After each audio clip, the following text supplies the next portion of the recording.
नमस्कार दोस्तों। आज का अपना प्रश्न है, निम्न में से कौन सा मुगल सेना नायक दिवेर के युद्ध में मारा गया?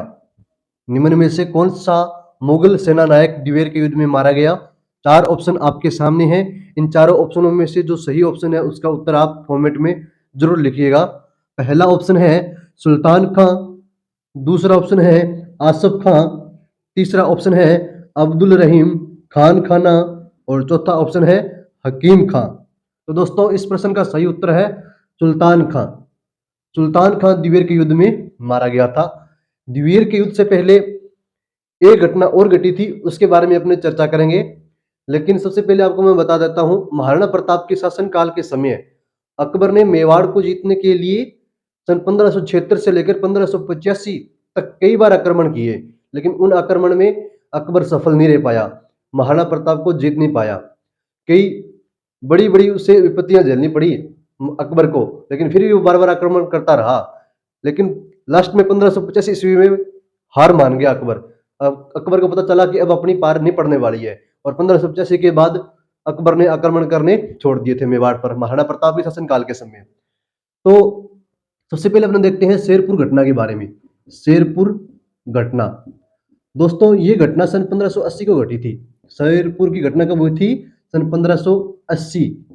सन 1580 में कहते हैं कि शेरपुर नाम एक जगह पड़ती है मेवाड़ में। उस जगह पर मुगलों का एक शिविर लगा हुआ था। मुगलों का शिविर लगा हुआ था। इस शिविर के जो सेना नायक थे, मुख्य अधिकारी थे, वो थे अब्दुल रहीम खान खाना। कौन थे? अब्दुल रहीम खान खाना।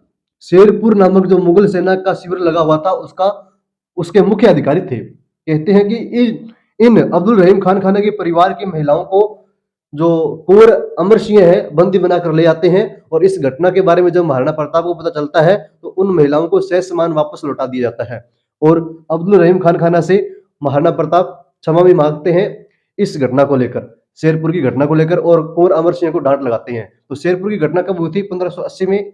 कुल मिलाकर अपने को ये याद रखना है कि शेरपुर की घटना 1580 में हुई थी, और शेरपुर की घटना में शिविर का जो मुख्य अधिकारी था वो कौन था? मुगलों का मुख्य अधिकारी वो अब्दुल रहीम खान खाना था। अब्दुल रहीम खान खाना के परिवार की महिलाओं को कुंवर अमर सिंह ने क्या किया था? बंदी बनाया था, जिसे महाराणा प्रताप द्वारा सह सामान वापस भिजवा दिया गया। तो उसके बाद अपन देखते हैं दिवेर का युद्ध हुआ था, और दिवेर का युद्ध हुआ था 1582 ईस्वी में। कब हुआ था? 1582 ईस्वी में। दिवेर का युद्ध, दिवेर का युद्ध 1582 ईस्वी में हुआ था।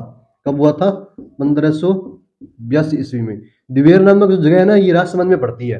कहते हैं कि मुगलों की कुल 4 चौकियां थी मेवाड़ क्षेत्र में। एक तो दिवेर थी, एक चौकी थी दिवेर। ये दिवेर चौकी थी जो सबसे शक्तिशाली चौकी थी। इसके अलावा 3 चौकियां और थी, देवारी, देसूरी, एक चौकी और थी, उसका मुझे नाम याद नहीं आ रहा है। एक तो दिवेर थी, एक देवारी थी, एक देसूरी थी।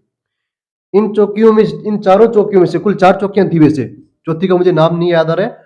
तो जो अगर आपको पता है तो आप कमेंट में जरूर बताइएगा। जो दिवेर चौकी है ये मुगलों की सबसे शक्तिशाली चौकी थी। इस पर सबसे अधिक मुगलों के सैनिक रहते थे, और इस दिवेर चौकी का जो मुख्य अधिकारी था वो था सुल्तान खां, जो अकबर का काका था। अकबर का क्या था? काका था। दिवेर चौकी का मुख्य अधिकारी था।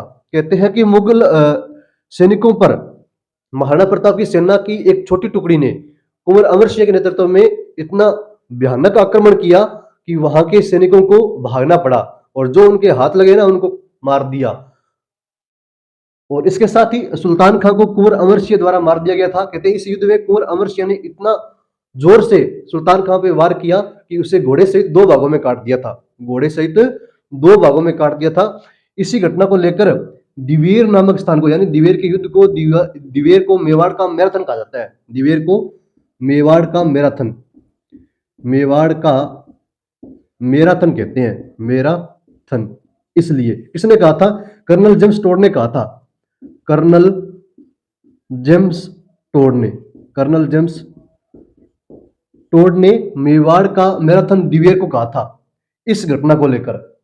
ठीक है, तो ये कुल मिला के अपने को बातें ध्यान रखनी है। उसके बाद अपने को एक बात और ध्यान रखनी है कि 1585 के बाद तो मेवाड़ पर आक्रमण करने अकबर ने छोड़ दिए थे। तो 1585 से लेकर 1597 के मध्य महाराणा प्रताप ने केवल दो गढ़ों को छोड़कर, एक तो था चित्तौड़, एक था चित्तौड़ और दूसरा था मांडलगढ़। मांडलगढ़, इन दोनों गढ़ों को छोड़कर संपूर्ण मेवाड़ पर अधिकार कर लिया था। केवल दो जगहों को छोड़कर, दो गढ़ों को छोड़कर, चित्तौड़गढ़ व मांडलगढ़ को छोड़कर संपूर्ण मेवाड़ पर पुनः अधिकार कर लिया था, मुगलों से छुड़वा लिया था। तो ये आपको ध्यान में रखना है कि कभी कभार प्रश्न आ भी जाता है कि महाराणा प्रताप ने किन दो गढ़ों को छोड़कर संपूर्ण मेवाड़ पर अधिकार कर लिया था, तो चित्तौड़ व मांडलगढ़। उसके बाद 19 जनवरी, उसके बाद की बात अपने करते हैं 19 जनवरी 1597 को। 19 जनवरी 1597 को महाराणा प्रताप की मृत्यु हो जाती है। तो महाराणा प्रताप की मृत्यु कब हुई थी? 19 जनवरी 1597 को हुई थी। और इनकी जो समाधि बनी हुई है वो तो बारडोली में, लेकिन इनकी जो मृत्यु हुई थी वो हुई थी चावंड में। कहाँ हुई थी? चावंड में। महाराणा प्रताप की जो मृत्यु हुई थी वो चावंड में हुई थी 19 जनवरी 1597 को। चावंड नामक जो जगह है ना, ये महाराणा प्रताप की अंतिम राजधानी थी। चावंड महाराणा प्रताप की क्या राजधानी थी। चावंड में ही महाराणा प्रताप की मृत्यु हुई थी। और महाराणा प्रताप का जो अंतिम संस्कार किया गया था वो किया गया था चावंड के पास जगह पड़ती है बारडोली। बारडोली, महाराणा प्रताप का अंतिम संस्कार किया गया था चावंड के पास जगह पड़ती है बारडोली। बारडोली नामक जगह पर महाराणा प्रताप का अंतिम संस्कार किया गया था। और इसी जगह पर महाराणा प्रताप की छतरी बनी हुई है। महाराणा प्रताप की छतरी कहां बनी हुई है?